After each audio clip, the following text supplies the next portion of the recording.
आज हम जिस फिल्म को देखने जा रहे हैं उसका नाम द इनविटेशन है। ये एक हॉरर सस्पेंस मूवी है।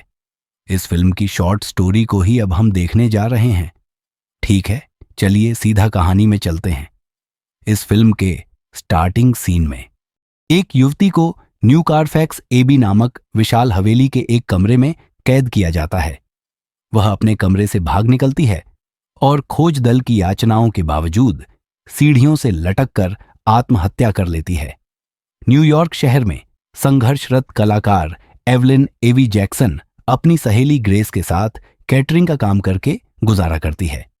मां की मृत्यु के बाद एवी डीएनए टेस्ट करवाती है और पता चलता है कि इंग्लैंड में उसका एक दूर का रिश्तेदार ओलिवर अलेक्जेंडर रहता है।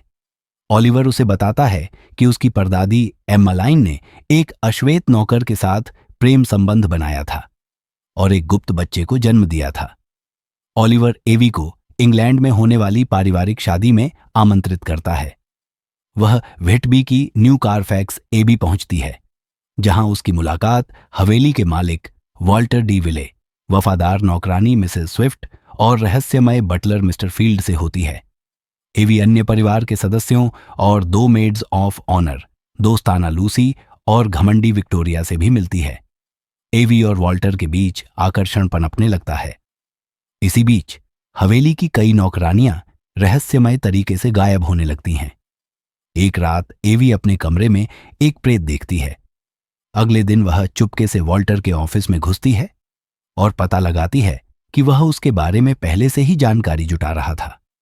एवी उसका सामना करती है और जाने की धमकी देती है, लेकिन दोनों में सुलह हो जाती है और वे शारीरिक संबंध बनाते हैं। शादी की रिहर्सल डिनर में एवी को लगता है कि वह दूल्हा दुल्हन से मिलेगी, लेकिन वॉल्टर घोषणा करता है कि उसकी शादी एवी से होगी। मिस्टर फील्ड एक नौकरानी का गला काटकर उसका खून वाइन ग्लास में परोसता है, जिसे वॉल्टर, लूसी और विक्टोरिया पीते हैं। वे सभी वैम्पायर हैं। वॉल्टर समझाता है कि अलेक्जेंडर परिवार उन 3 परिवारों में से एक है जो सदियों से अपनी एक महिला को उसकी पत्नी बनने के लिए देते आए हैं।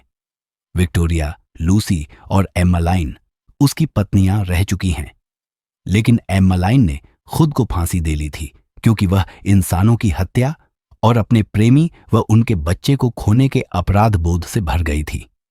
एवी को तहखाने में कैद कर दिया जाता है।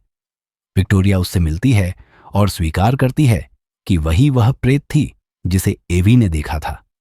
वह उसे डी नाम की एक कैद नौकरानी दिखाती है और एवी को एक ताबूत में बंद कर देती है, लेकिन मिसेस स्विफ्ट, जो एम्मालाइन की दोस्त थी, उसे मुक्त कर देती है। एवी हवेली के आइस हाउस में छिपती है, जहां उसे नौकरानियों और मिसेस स्विफ्ट के शव मिलते हैं। वह शहर भागती है, लेकिन जोनाथन और मीना हैकर नामक बुजुर्ग दंपति उसे बेहोश कर देते हैं। जब एवी होश में आती है तो वह डीविले के सामने होती है, जो इमोजेन नामक नौकरानी का खून पी रहा होता है। वह खुद को ड्रैकुला घोषित करता है। एवी को जबरन शादी के लिए मजबूर किया जाता है। शादी की रस्में पूरी होते ही एवी वॉल्टर की बांह काटकर उसका खून पी लेती है और वैम्पायर में बदल जाती है। वह शादी की चैपल को आग लगा देती है, वॉल्टर के दिल में छुरा घोंपती है और डी के साथ भाग जाती है। रास्ते में विक्टोरिया एवी पर हमला करती है, लेकिन लूसी बीच में आ जाती है। दोनों वैम्पायर लड़ते हुए एक भाले से चिपक जाते हैं और राख में बदल जाते हैं। मिस्टर फील्ड एवी पर हमला करता है, लेकिन वह उसे मार देती है। अंत में डी विले एवी का गला पकड़ लेता है, लेकिन वह अपना हाथ काटकर छुटकारा पाती है और उसे आग में धकेल देती है। 2 हफ्ते बाद लंदन में एवी और ग्रेस ओलिवर को ढूंढ लेती हैं, जो भागने की तैयारी कर रहा होता है। दोनों महिलाएं उसे मारने का इरादा रखती हैं, क्योंकि उसने एवी को धोखा दिया था और वैम्पायर के खूनी अपराधों में साझीदार था। यह इस फिल्म की पूरी कहानी थी। Highly recommended movie in my side. Don't miss this good crime thriller. My rating for this movie 3.8 out of 5। अगर आपको यह कंटेंट पसंद आया हो तो like and subscribe guys. Thanks for watching